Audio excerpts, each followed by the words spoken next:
Hi, I'm Hal Roberts. This is Bridge City News. Welcome. Here's some of the top stories we've been following. Conservative leader Pierre Poilievre blasted the government for not condemning so many of the anti-Israel protests taking place in Canada. There's apparently one large group which has been coordinating the anti-Semitic rallies in our country. Sun political columnist Brian Lilly will explain. And the folks with Lethbridge County are very concerned for the safety of its workers as drivers continue to speed through construction zones in our region. Your nation, your province, your southern Alberta. From the heart of Lethbridge, it's Bridge City News with Hal Roberts. Thanks so much for joining us. Federal Conservative leader Pierre Poilievre says his party will always stand against terrorism and will be there to support Israel.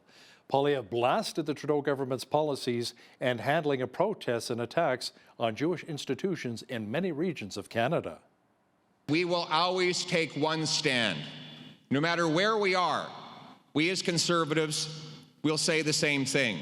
I love the Muslim people, and when I go into their mosques, and I do proudly visit their mosques, I tell them I am a friend of Israel. I say the same things there that I do here. We can no longer accept political parties sending one MP into one place to say one thing and another MP into a different place to say exactly the opposite. Calgary Conservative MP Michelle Rempel-Garner took to social media on Tuesday afternoon, stunned that the Speaker of the House, Greg Fergus, banned Pierre Poilievre from asking Prime Minister Justin Trudeau any questions on Tuesday. Rempel-Garner says it has a lot to do with Poilievre calling out the federal government and Foreign Affairs Minister Melanie Joly for not condemning the pro-Palestinian and anti-Semitic protests taking place here in Canada. Pierre Poilievre was holding Justin Trudeau and his ministers to account for their lack of action on stopping the lawless mobs that we're seeing across Canadian streets. Yesterday, you've probably seen this on social media before, people burning Canadian flags, ripping Canadian flags, and saying things like death to Canada, just the worst of the worst possible things. Yesterday, Pierre Poilievre was saying, he was asking Justin Trudeau and his Foreign Affairs Minister what he was going to do about this, right? He was asking the government this. Moments ago in the House of Commons, the Speaker of the House of Commons, who is a Liberal member of Parliament, just banned Pierre Poilievre from asking questions in the House. House Speaker Fergus says Poilievre's refusal to withdraw charged language is having a corrosive effect on discussions, and that is the big reason for the one-day ban. You know, there's been a lot of chanting of death to Canada at pro-Palestinian rallies across the country, in particular in Vancouver. According to Sun political columnist Brian Lilly, many of these marches are being coordinated by one group that he says needs to be labeled as a terrorist entity. The organization is called Samidun. They are headquartered in Vancouver. They were the people behind the rally, and they've been behind many rallies in Vancouver over the last year. Their leader is a woman named Charlotte Kate. She's an American living in Canada. Her husband has ties to the Popular Front for the Liberation of Palestine. They run seminars on how to support Palestinian prisoners in Israel's jails. The people that she gives seminars on how to support are all terrorists. There's no question. It's not somebody who stole a loaf of bread or threw a rock. No, they're members of terrorist groups, and they're open about that.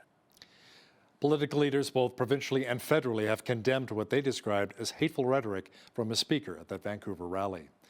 Pro-Palestinian protesters faced off with police at McGill University in Montreal. The protesters say the occupation and genocide by Israel in the Gaza Strip has to stop.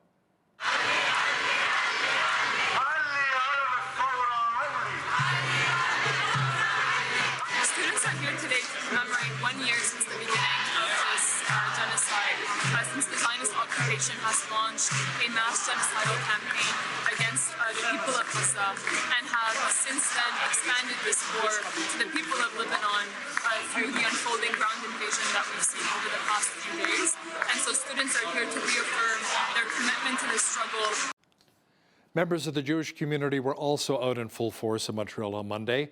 They were there to honor the 1,200 who were killed following the Hamas terrorist attack in southern Israel last October.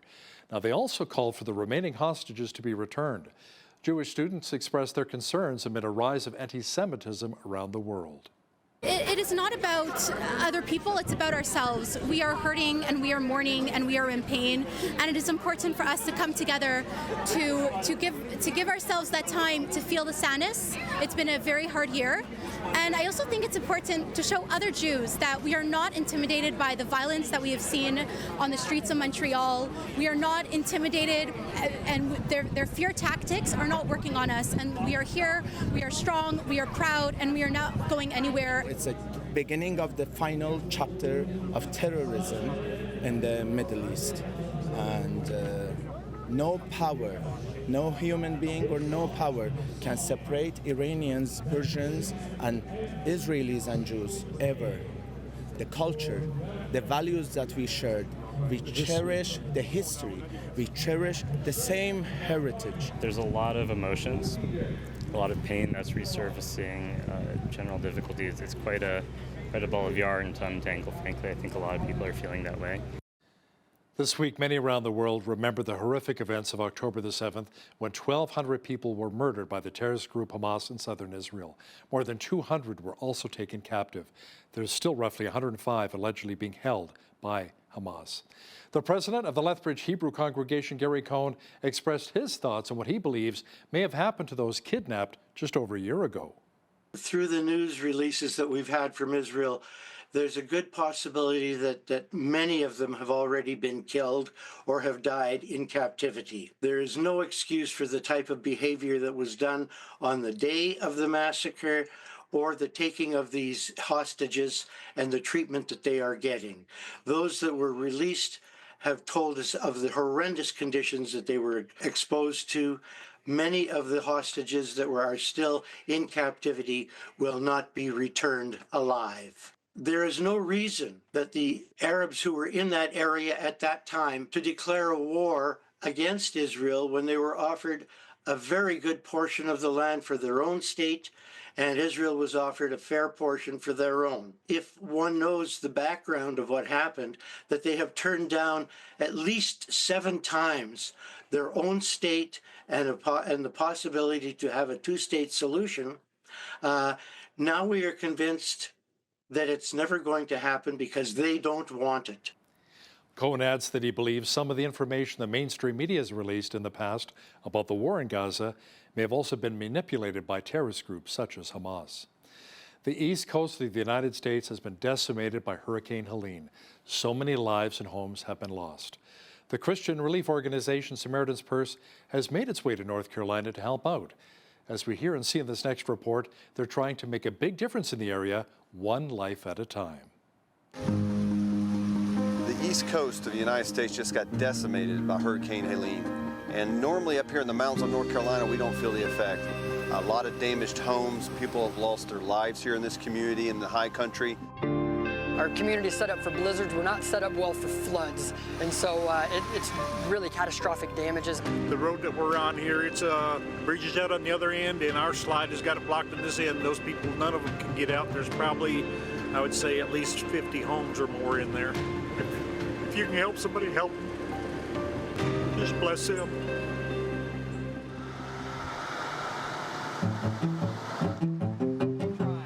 Samaritan's Purse is responding. We're sending equipment up here, and volunteers will be going out this Monday, starting to help in this community. But this is not the only place we've responded to.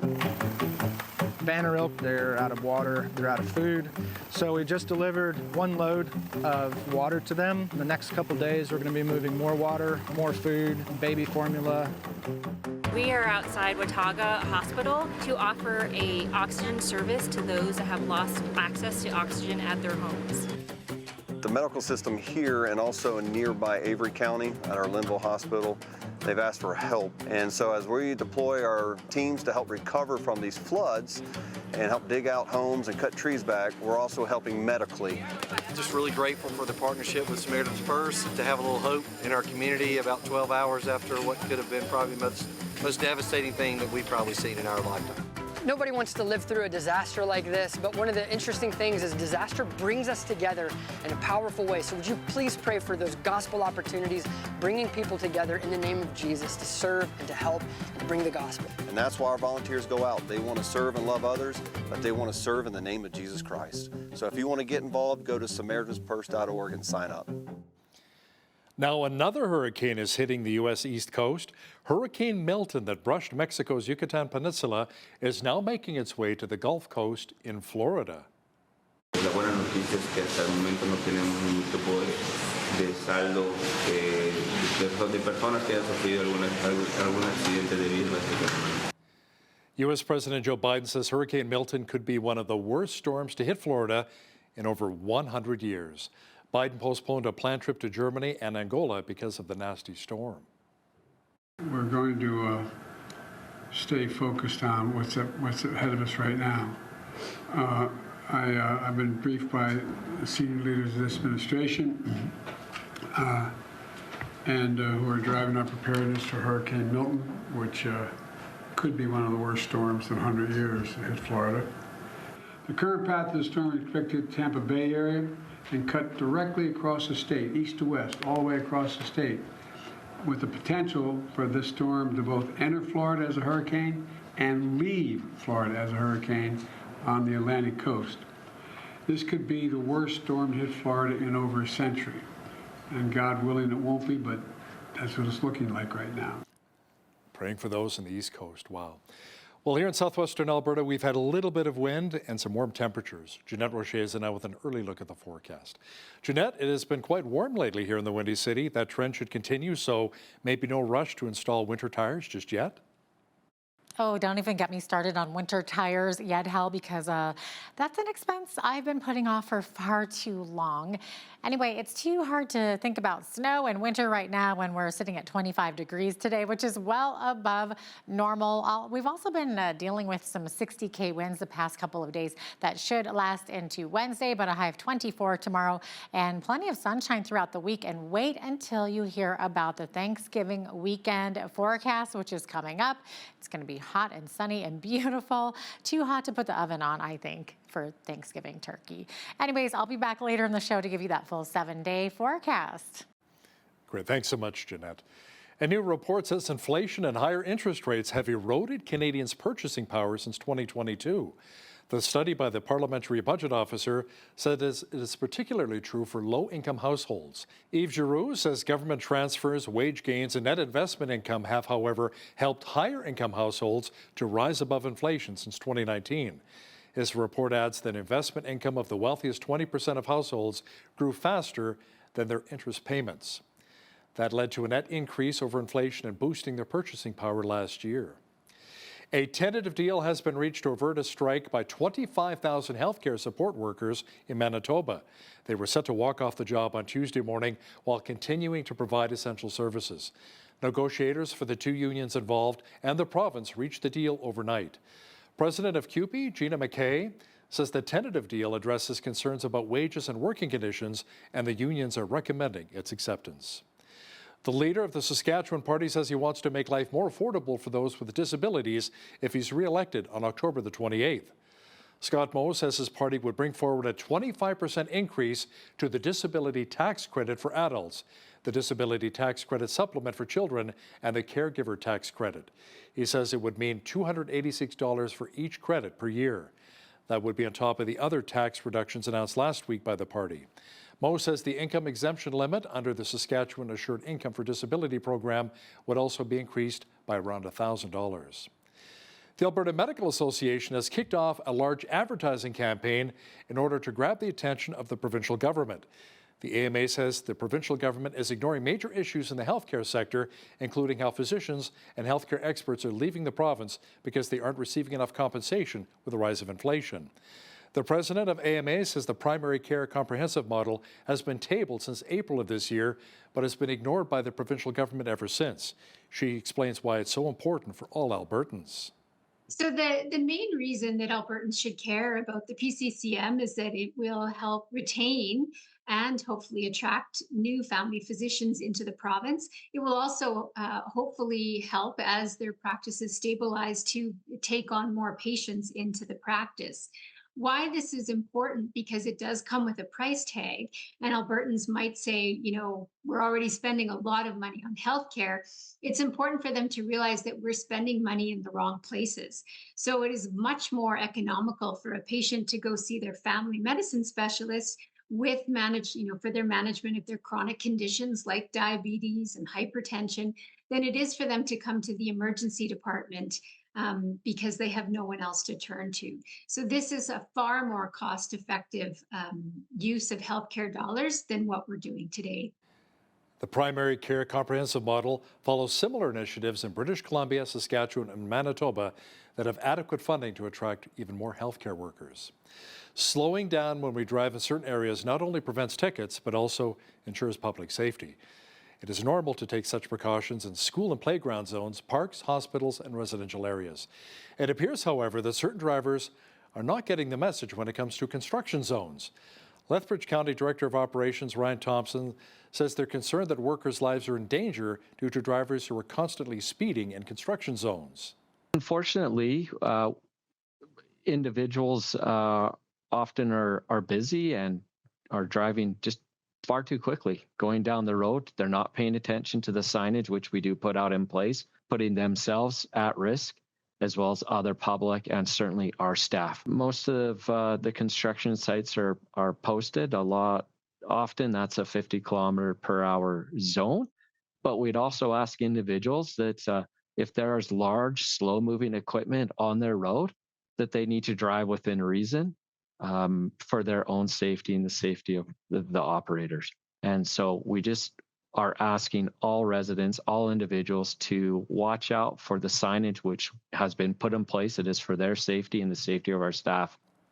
Thompson adds that motorists have even moved barricades to drive on closed roads, including some that have seen excavation work. Well, it was another beautiful warm day in Lethbridge for a drive. Temperatures above our seasonal values for this time of year, and that should continue for the next little while. Full weather details are coming up.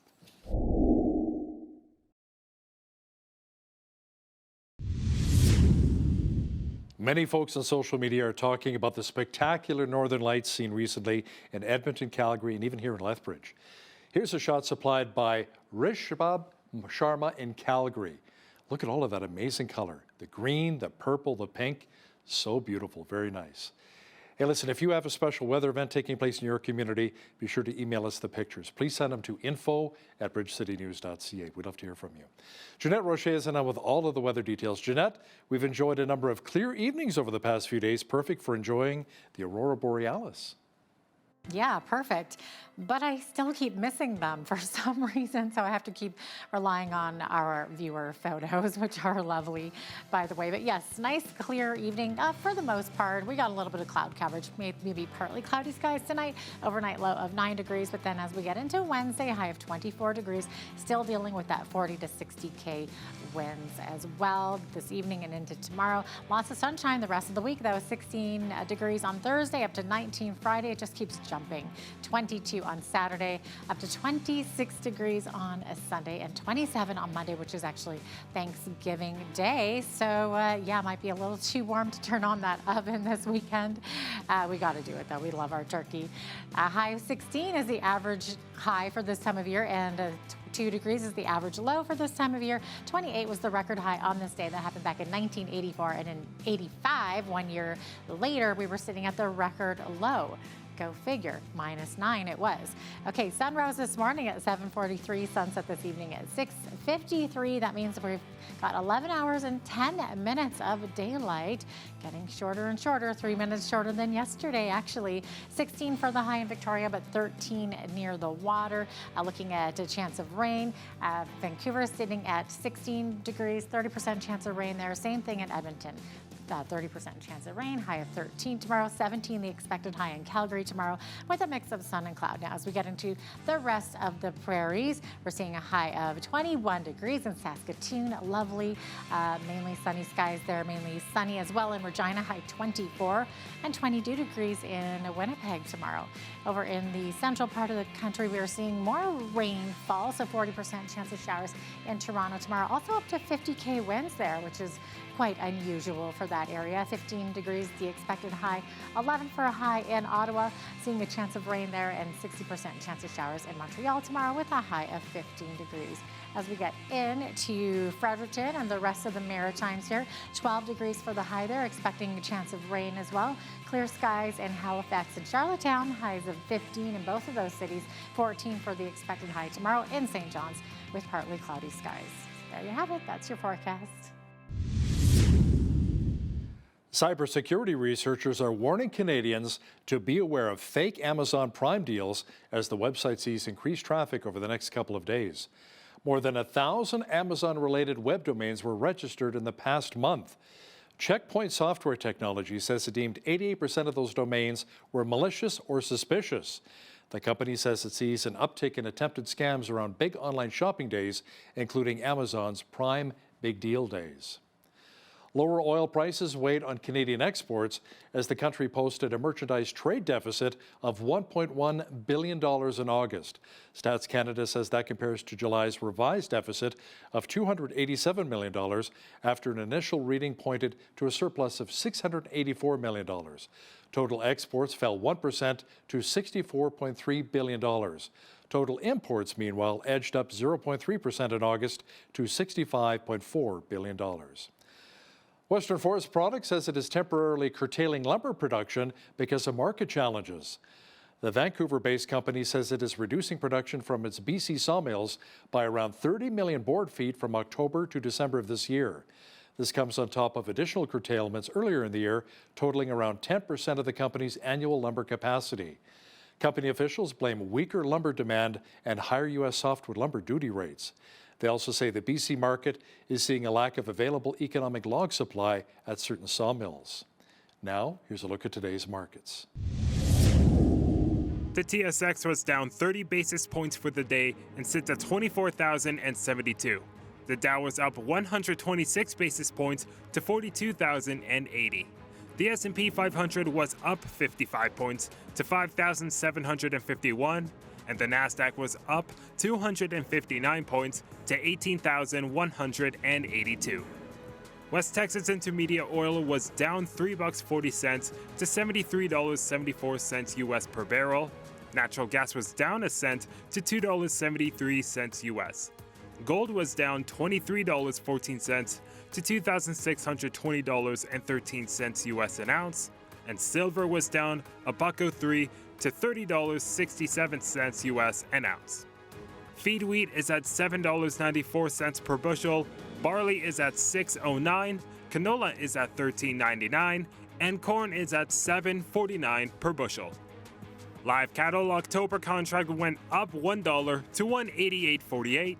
Feeder cattle October contract was up $1.48 to $250.33. And Lean Hog's October contract left unchanged and sits at $87.33.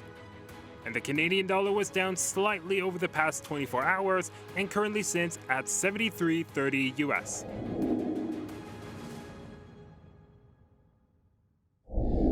Recapping one of our top stories, the Speaker of the House on Parliament Hill, Liberal Greg Fergus, banned Conservative leader Pierre Poilievre from asking questions to Prime Minister Justin Trudeau. It was due to Poilievre calling out Foreign Affairs Minister Melanie Joly for not condemning the anti-Semitic protests taking place in many of our cities in the country. Fergus said Poilievre's refusal to withdraw charged language as having a corrosive effect on discussions, and that's the reason for the one-day ban.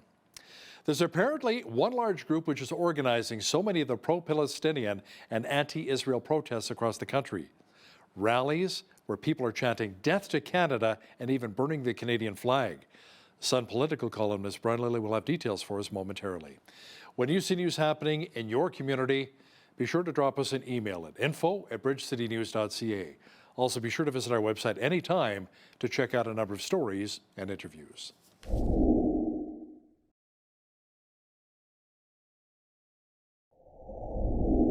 Social media has been blowing up, with many discussing the controversy surrounding the Jasper wildfires.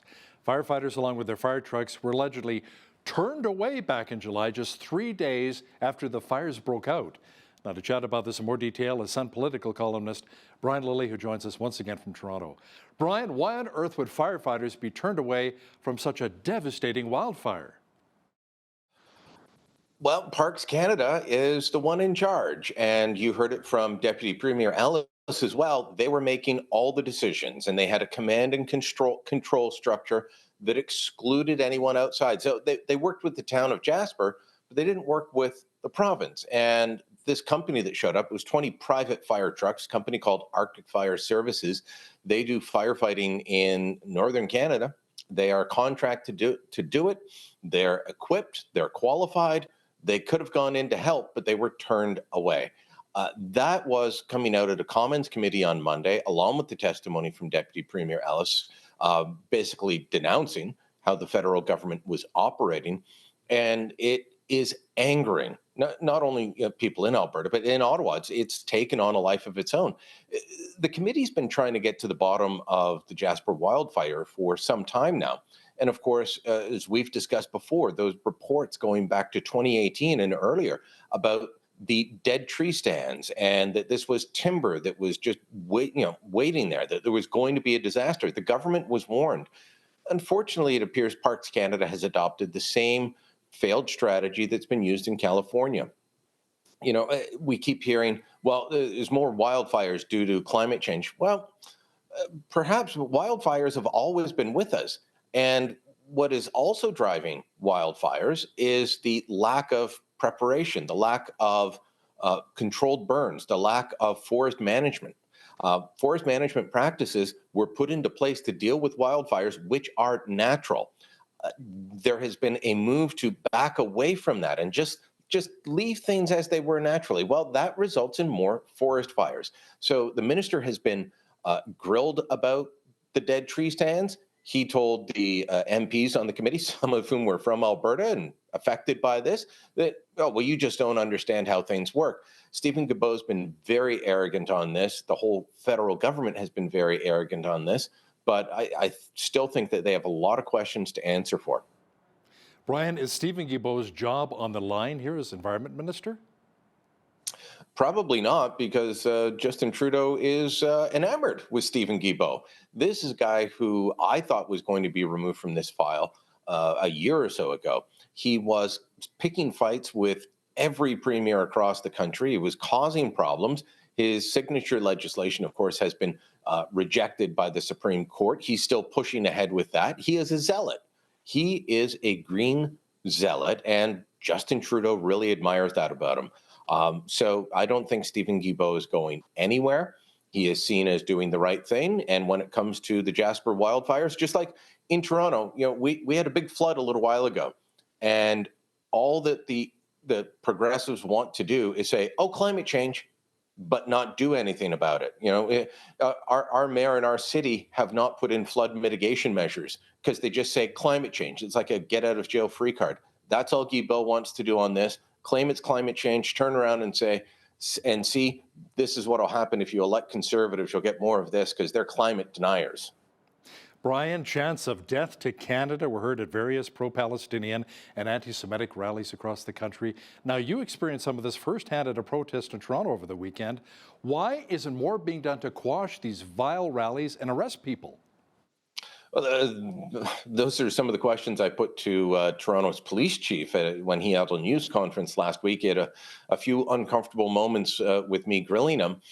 You know, we've had rallies every week in Toronto. Same in Montreal, Vancouver, Calgary. But Toronto, Montreal, and Vancouver tend to be the really bad hotspots. And I think there's a lack of political will. You know, last week when I was at this news conference with the chief, they said they'd have arrested and charged 72 people over the course of the year. And then they arrested 2 more the day after for flying the Hezbollah flag. Hezbollah is a banned terrorist entity. there better be charges coming out of what we saw in Vancouver. You know, I pointed to disgusting chants at the rally in Toronto. I posted the video as evidence. People are clearly supporting terrorist groups, but their words aren't direct. They're saying things like, we don't want two states, take us back to 48, meaning before Israel existed as a recognized state by the UN. They want to do away with Israel. They believe that they should control all the land. They scream out, long live the resistance, and things like that. But you can make arguments and play word games and say, well, oh no, it doesn't mean that. I meant this. When you are chanting, as they did in Vancouver on Monday night, we are Hezbollah, we are Hamas, our resistance has lived forever. Death to Canada, death to the United States, death to Israel. At that point, you are publicly expressing your support, undoubtedly, for a terrorist entity, a terrorist organization, and you are inciting people to violence. You know, if you are not on board with where I am on this issue, Hal, then, or your viewers aren't, then let these videos of people chanting this wake you up. They don't just hate Israel. They don't just hate Jews. The people going to these marches want to fundamentally change Western civilization because they do not support Western civilization. And they make that clear with their statements over and over again, whether it's the chants in Vancouver, the violence in Montreal, or the rhetoric here in Toronto. How about maybe freezing some bank accounts? Maybe that'll open some eyes too. I think that was tried before once. Brian, well, only if they bring out a hot tub or bouncy castles. Oh my word. Brian, Conservative leader Pierre Poilievre is now calling on the Trudeau government to denounce these chants we were just chatting about. What was the federal government's response? He asked Melanie Joly twice yesterday to denounce them. She stood up to answer the first time and gave a statement, and it wasn't a bad statement on the anniversary of October 7th, but she did not denounce the chant. She didn't even reference the chant. Poilievre got up and asked again. This time it was Justice Minister Virani who got up and answered, and he talked about the need to be against anti-Semitism and all forms of hate, but would not denounce the chants. Poilievre asked again and implied that the Minister Joly was not denouncing the chants because of her future Liberal leadership bid. She denounced him as playing politics with the anniversary of October 7th. She went out into the foyer to the scrums afterwards and told reporters that this is proof that he's not fit to be prime minister. How dare he say this? How? I have talked to Liberals who, some of them have given me interviews on the record, in the podcast and elsewhere. They're worried about Melanie Joly and the direction that she is taking Canada and the Liberal Party when it comes to this issue. And it is openly discussed in Liberal circles that there is a concern that Melanie Joly wants to win the Liberal leadership when Trudeau steps down by running on this position of taking the side of Hamas and the Palestinian people against Israel in a future leadership bid. That's being talked about everywhere. In Ottawa, in Toronto, across the country, you talk to Liberals, they will discuss this. So she's being quite precious. But I have to tell you, CBC, on the national, CBC described the chants that Poilievre read into the record as pro-Palestinian. They didn't play the clip. They didn't say what the chants were. She just described them as, he asked her to denounce pro-Palestinian chants. They were not. Now, speaking of Pierre Poilievre, he's now calling for an organization central to these marches and protests we've seen across Canada to be labeled a terrorist entity, Brian. What's the reasoning behind the chants of death to Canada that you've seen? Well, so it goes beyond the chants of death to Canada. The organization is called Samidun. They are headquartered in Vancouver. They were the people behind the rally, and they've been behind many rallies in Vancouver over the last year. Their leader is a woman named Charlotte Kate. She's an American living in Canada. Her husband has ties to the Popular Front for the Liberation of Palestine. They run seminars on how to support Palestinian prisoners in Israel's jails. The people that she gives seminars on how to support are all terrorists. There's no question. It's not somebody who stole a loaf of bread or threw a rock. No, they're members of terrorist groups, and they're open about that. Samidoun is banned in Germany and elsewhere. It should be added to the list of terror groups here for the reasons that I just mentioned, constantly advocating. They've engaged in October 7th denialism, where they say, oh, the rapes didn't happen in Israel. They killed their own people and things like that. And this is a group that's regularly holding these rallies in Vancouver. And when they chanted "Death to Canada" last night, if you watch the video, it's incredible. People cheered. They cheered wildly when that was said. It's unbelievable that that's there. They've also been central. I don't know about Montreal, but they have been central to the protests here in Toronto, and they show with their banner that has an AK-47 painted like it's the Palestinian flag with bullets coming out of the end. These haven't been peaceful protests from the beginning, not the ones I've been to. And a group like Samidoun, if they're involved, it's not a peaceful protest. It's a call to violence. The Liberals won 2 confidence votes, but for the past week, Brian, they've not really been in control of the agenda in the House of Commons. What's happening on the Hill right now? They are discussing a question of privilege. And what's that? Sounds kind of boring. It can be. They've been debating this issue of privilege for the last week. It all comes back to the Green Slush Fund and the fact that back in June, the opposition parties passed a motion calling on the government to hand over papers, hand over the documents related to the $1 billion Green Slush Fund and concerns about $400 million in spending and how it went awry. And this all came about after an audit from the Auditor General found that conflict of interest was rife within the organization. The audit was so bad, the government shut the organization down and transferred the money over to the National Research Council. So they were ordered to hand over the documents to the law clerk, and that the law clerk would then hand over the documents to the RCMP to aid in any police investigation. They did not direct the police on what to do. They just wanted the police to have the full unredacted documents, not even making them public, just hand it over to them. The government refused. Some documents were not given, others were heavily censored, and so they took that issue to the Speaker. And on September 26th, the Speaker ruled. They did not comply. Now, Greg Fergus encouraged all the parties to come together and work to find a solution. They didn't do that, and so they are debating the question of privilege. When privilege has been breached, that is the business of the House, and no government business can move forward. So right now, the government, since last Wednesday after question period happens, committees can table reports, you can have a vote on a committee report and accepting it, but no government business can move forward.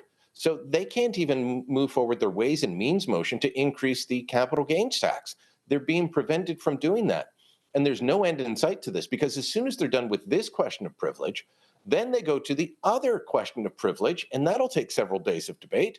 It's on Randy Boissonnault, the Minister of Employment, and, well, the other Randy. Remember the texts of Boissonnault discussing business with his business partner while at a cabinet retreat. Oh, no, that wasn't Randy Boissonnault. That was the other Randy, but there is no other Randy. So Boissonnault is under in trouble over this, and they're going to debate that, and that'll take days. So, yeah, they won the confidence votes, but they can't do anything.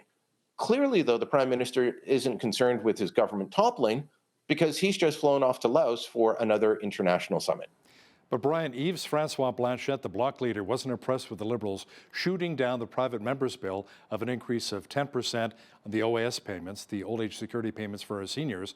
So will Blanchette and a separatist party actually bring down the Liberals? Will we see another non-confidence vote, but this time led by the Bloc? Possibly. But so what happened there is the Bloc wants a private members' bill to receive royal recommendation. You can put forward a private members bill, but if it requires spending money, even if it passes, it doesn't go anywhere. You need to have the government move anything that would spend money. And of course, Blanchette and the Bloc want the old age security payments for seniors aged 65 to 74 to be increased 10%, just the way it was for those 75 and over. So the Bloc put forward a motion on this. The NDP backed it. The Conservatives backed it, but the Liberals didn't. And so that's not a confidence motion, but it doesn't go forward because the government won't give it that royal recommendation. Therefore, nothing can happen. Blanchette says his party will look at taking support away by the end of October if something doesn't happen, if they don't get their way. But I don't think that Jagmeet Singh would turn on the Liberals. I think he would still be in the corner, putting up his hand, saying, "Hey, me too, boys, me too. Don't forget about me. I'm over here." You've got to get all three opposition parties voting against the government to bring them down.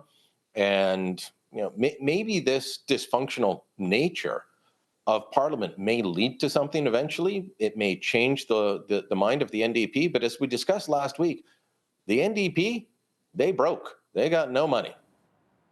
Sun political columnist Brian Lilly, thanks so much for joining us today from Toronto. Thank you.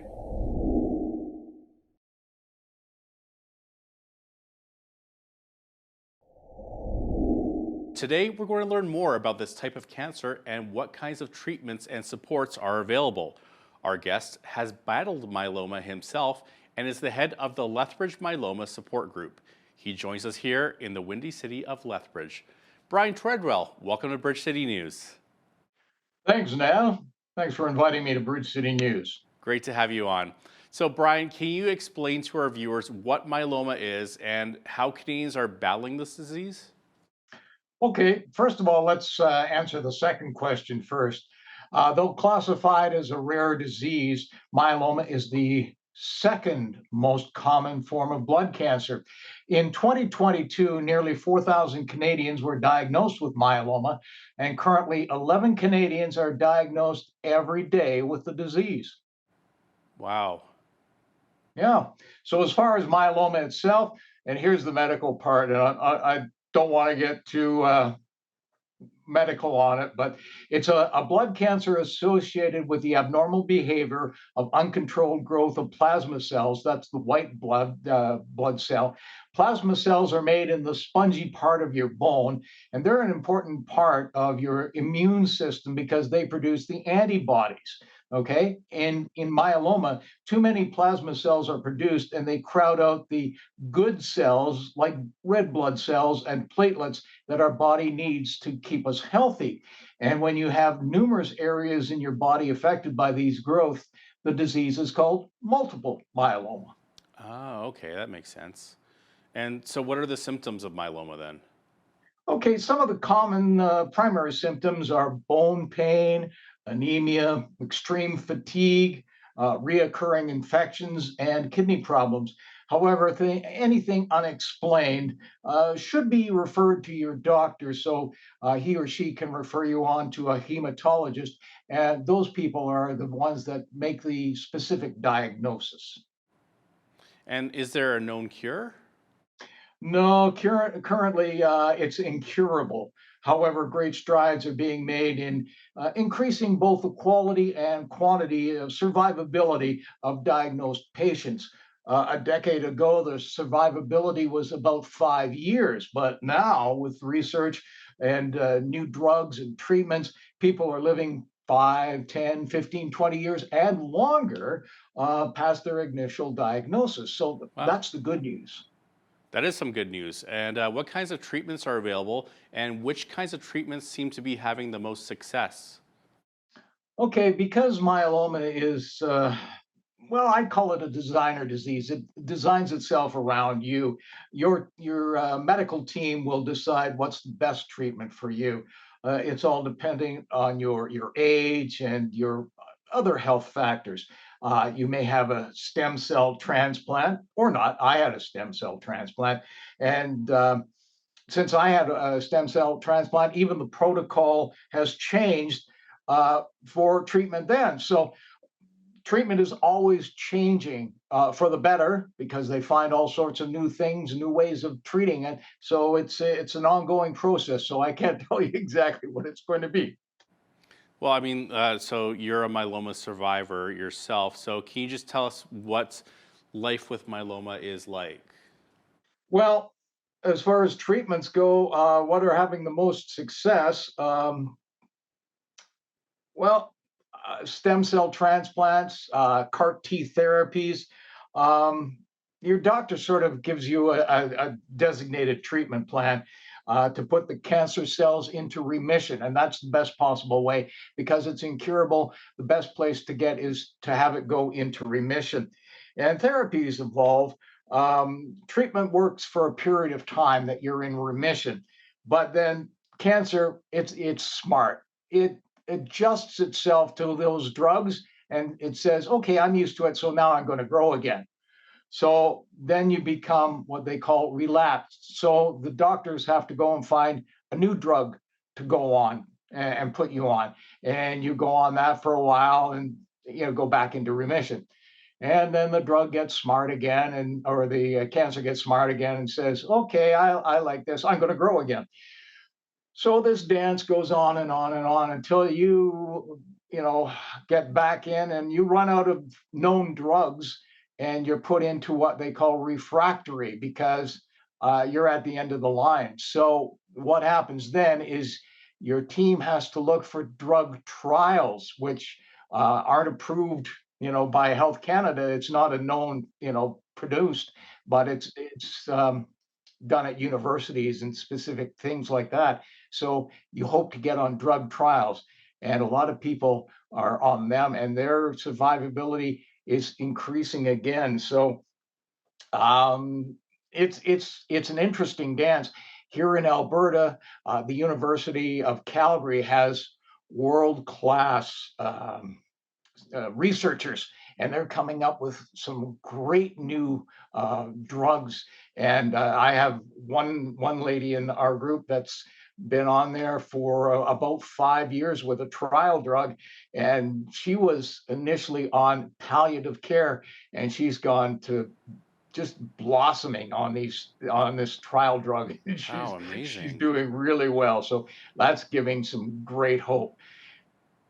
And going back to living with myeloma, in your experience, was there pain, discomfort? Well, for me, yours truly, I have anemia, which gives low hemoglobin. So always being tired, and that's no fun. Of late, I've been dealing with having to go in for blood transfusions, and so it's an interesting dance. I had a stem cell transplant in 2021, and there's a whole battery of tests that lead up to going through that. And your doctor has to decide whether you're a good candidate for having a stem cell transplant. It's based on age and your health factors again. Now they're treating based on that whether you have a stem cell transplant or whether you don't, and your drugs that you take are adjusted specifically for that. So as far as day-to-day life, there's good days, there's bad days, there's in-between days. So you just, as Christy Lane sang, one day at a time. One day at a time. Yeah. Now, do we know anything about what causes myeloma? That's a good question. Everybody asks what causes it. We really don't know. We really don't know. Some say the environment, others say it could be pesticides. We're not really sure.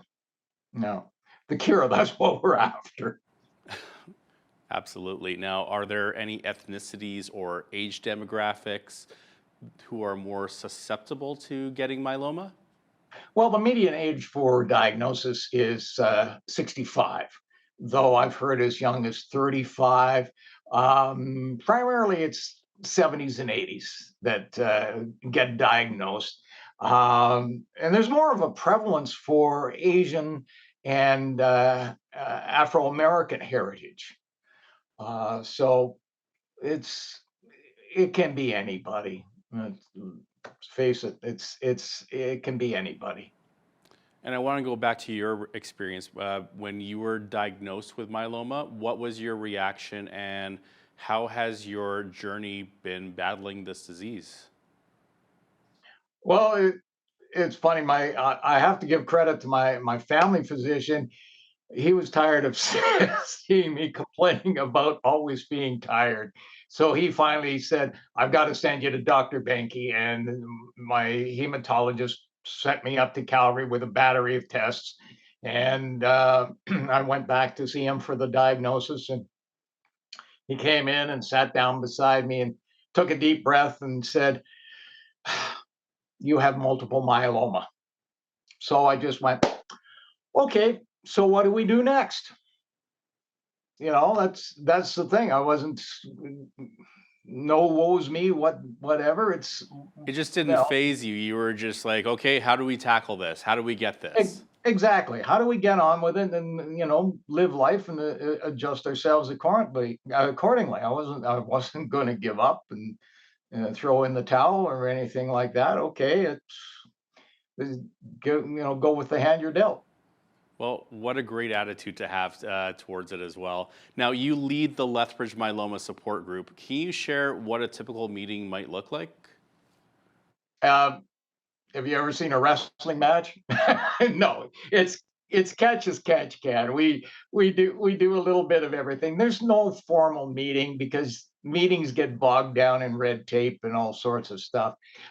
We sit around in a group when we can be outside because that's the best place to be.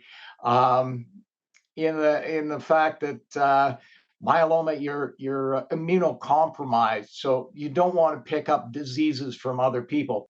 In the winter months, yeah, Zoom is the preference, but you know we'll go to Timmy's and sit around and have coffees and things like that. But we'll go down to Henderson Park and sit around and share stories. The thing is, it's just being able to mix and mingle with people who share the same disease, and we all talk about how we react differently to the same drug.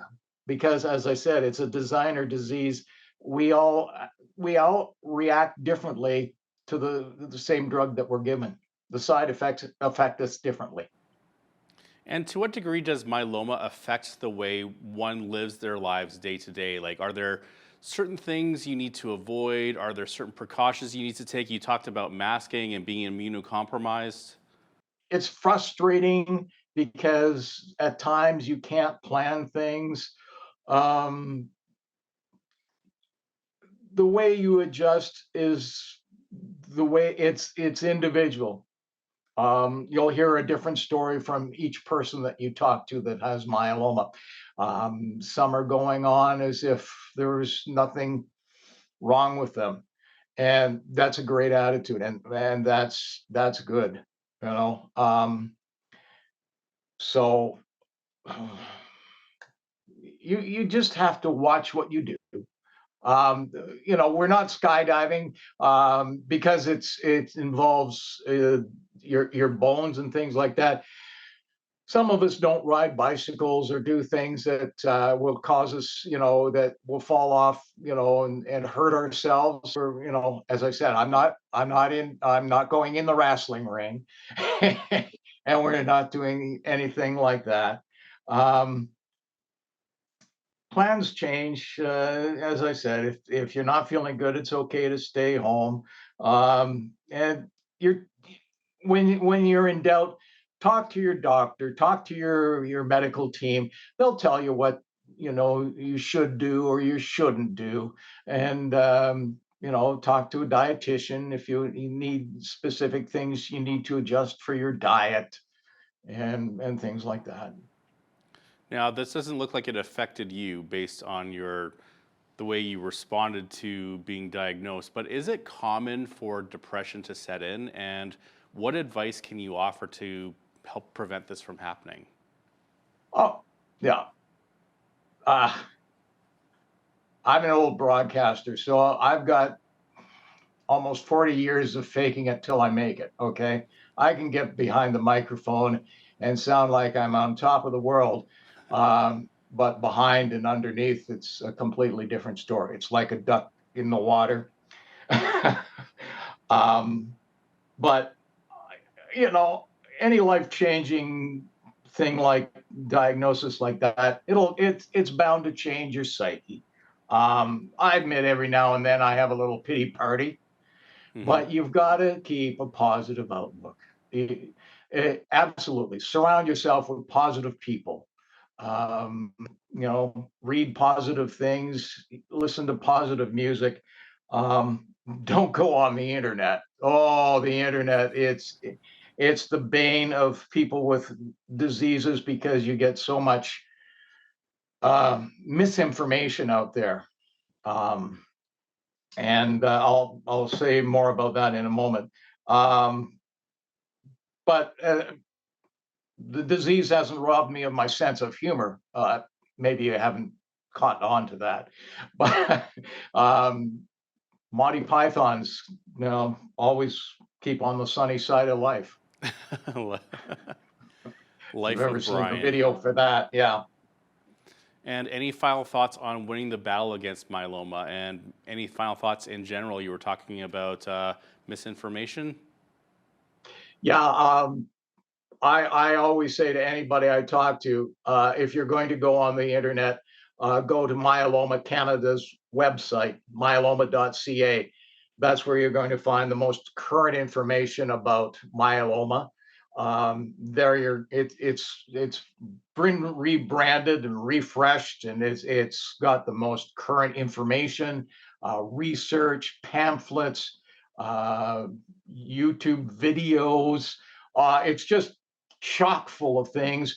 It has contact information. We have over 45 support group network groups across Canada. So whether you're in Sydney, Nova Scotia, or out in Tofino, BC, or up north, you're going to find groups in your province that you can connect with, whether it be virtually on Zoom or in person, and get a hold of them. And any of the leaders will be happy to get a hold of you and talk to you on your level about where you are in your journey with myeloma, because they've been where you are.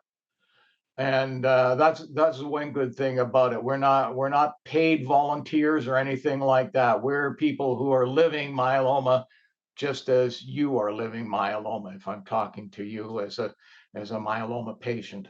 Brian Treadwell is the leader of the Lethbridge Myeloma Support Group. Thanks so much for joining us today. Thanks. I'm Naveen Day. On behalf of all of us here at Bridge City News, thanks for watching.